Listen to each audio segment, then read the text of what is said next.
Good evening, guys.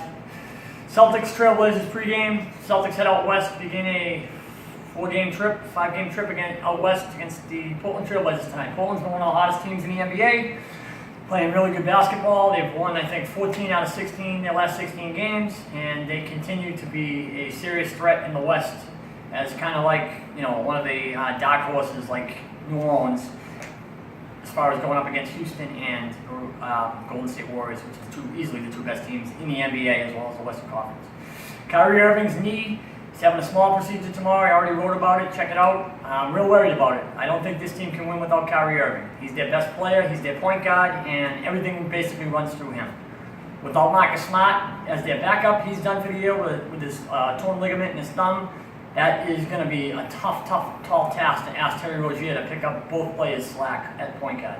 Nader will probably get some minutes, Lockett will probably get some minutes, but let's just hope that they're telling us the truth and that Kyrie Irving's knee's fine and he does this little surgery and he'll be back in 2.5 weeks. If they have to, maybe they even give him the first round series off. They could probably win their first round series without him, but let's just hope, cross our fingers, that him and Jalen come back and are strong.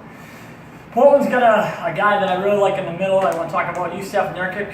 He got drafted by Denver, traded to Portland for one of the Plumlee brothers and a pick, I believe.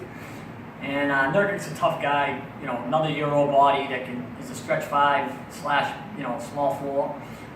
And just really good in the paint, really good rebounder. Things open up for that team with him. And CJ McCollum and Damian Lillard are lights out shooters from 3. Lillard's probably a little bit better, but McCollum's a very underrated guy. He's a lot like this team's a lot like the Wizards with Bradley Beal and John Wall. That type of comparison. Really good guard play, and they have good players up front too. But the players up front don't get as much credit as the guards.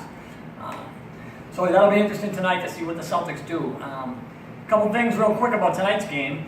Marcus Morris has played great as a starter, and I just hope they're not wearing him out. I think they got to get Greg Monroe's minutes up a little bit, but they also got to make sure they rest him because Monroe's a fragile guy and you don't want to see him get hurt before the playoffs.